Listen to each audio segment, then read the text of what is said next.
We have Fatma Shahbaz from Government Central Model School, Lahore. बिस्मिल्लाहिर्रहमानिर्रहीम। इंतहाई वाजिबुल एहतराम मंदोबीन और शुरा कॉन्फ्रेंस, अस्सलाम वालेकुम। आज हम यहाँ एक ऐसे मौजू पर बात करने के लिए जमा हुए हैं जिसका ताल्लुक ना सिर्फ एक फर्द की सेहत से है, बल्कि इसका ताल्लुक पूरी इंसानियत की फलाह व बहबूद से है। शुरा कॉन्फ्रेंस आज की कॉन्फ्रेंस का इनेकाद हमदर्द फाउंडेशन पाकिस्तान की जानिब से किया जा रहा है, जो कि आलमी इदारा सेहत के इश्तराक से गुज़िश्ता 33 सालों से कॉन्फ्रेंसेस का इनेकाद कर रहा है। इसमें मेरी शिरकत मैं अपने लिए बाइस एजाज समझती हूँ, और ये सब कुछ मेरे बाबा हकीम मोहम्मद सईद शहीद रहमतुल्लाह अलैह के छोड़े हुए वर्से हमदर्द नौनिहाल असेंबली और हमदर्द फाउंडेशन पाकिस्तान की बदौलत ही मुमकिन हुआ है कि मैं Fatima Shahbaz government central model school lower mall Lahore की तालिबा आज इस आलमी सेहत कॉन्फ्रेंस में हमदर्द लाहौर मरकज से इजहार ख्याल के लिए मौजूद हूँ। शुरा कॉन्फ्रेंस सेहत एक ऐसा कीमती तोहफा है जो अल्लाह की तरफ से हमें अता किया गया है। सेहत की कदर करना हम सब की बुनियादी जिम्मेदारी है। हम जब बच्चों की सेहत से बात करते हैं तो इससे मुराद सिर्फ हमारी जिस्मानी सेहत नहीं होती, बल्कि हमारी ज़हनी, जज्बाती और समाजी सेहत भी इसमें शामिल होती है। मशहूर मकूला है कि एक सेहतमंद जिस्म ही सेहतमंद दिमाग होता है, और ये भी एक हकीकत है कि आज सेहतमंद नौनिहाल कल के खुशहाल और तरक्की याफ्ता मुआशरे की बुनियाद रखेगा।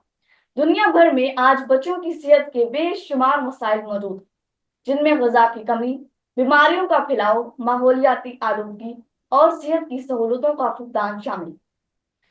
अक़वाम मुत्तहिदा ने 7 अप्रैल को आलमी यौम सेहत के तौर पर इस दिन को मनाने का फैसला इसलिए किया ताकि दुनिया भर में सेहत के हवाले से आगाही पैदा की जा सके और इस सिलसिले में अक़वाम आलम को आगाही दी जाए। नौनिहालों की सेहत और तंदुरुस्ती का ख्याल पहले दिन ही से रखा जाना जरूरी है। इनको मुतवाज़िन ग़िज़ा, मुनासिब नींद, जिस्मानी सरगर्मियाँ और ज़हनी सुकून फराहम किया जाना चाहिए। ये तमाम अवामिल इनके सेहतमंद मुस्तक़बिल की बुनियाद है। सदर मोहतरम, इसके साथ साथ हमें ये भी याद रखना होगा कि सेहतमंद आगाज का मतलब सिर्फ नौनिहालों की सेहत और तंदुरुस्ती नहीं, बल्कि माशरती और आलमी सतह पर भी हर फर्द को सेहत की सहूलतों की फराहमी। दुनिया भर में बहुत से ममालिक ऐसे हैं जहां सेहत की सहूलतें बहुत कम हैं, और वहां बहुत से बच्चे सेहत की बुनियादी सहूलतों से भी महरूम। खास तौर पर तरक्की पजीर ममालिक में ये मसाइल बहुत ज्यादा।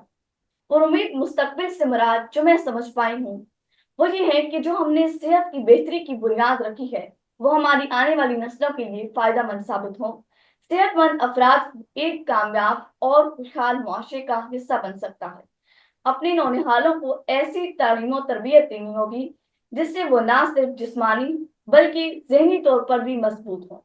साथ ही साथ हमें सेहत की सहूलतों और माहौलियाती अवामिल को बेहतर बनाना होगा ताकि हमारी आने वाली नस्लें बीमारियों और वबाओं से महफूज रह सकें। शुरा कॉन्फ्रेंस आज के दिन हम सब का ये अहद होना चाहिए कि हम अपनी जिंदगियों में सेहत और तंदुरुस्ती को तरजीह देंगे और इस बात को यकीनी बनाएंगे कि हर बच्चे को सेहत की बेहतरीन सहूलतें मुयसर हों। हमें अपने माहौल को साफ सुथरा रखना होगा, फिजाई आलूदगी को कम करना होगा और सेहत की तालीम को फरोग देना होगा। आलमी इदारा सेहत को भी अपने इक़दाम को मजीद मौसर करना होगा और अक़वाम आलम को आलमी सतह पर नौनिहालों की सेहत की बेहतरी के लिए अपनी कोशिशें मजीद तेज़तर करना होगा।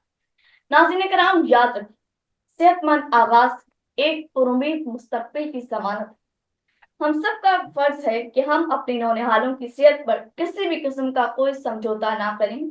अगर हम इस अज़्म और हिम्मत के साथ आगे बढ़ेंगे तो इंशाअल्लाह हमारी आने वाली नस्लें हमसे ज्यादा सेहतमंद, तवाना, रोशन और खुशहाल हों। बहुत शुक्रिया।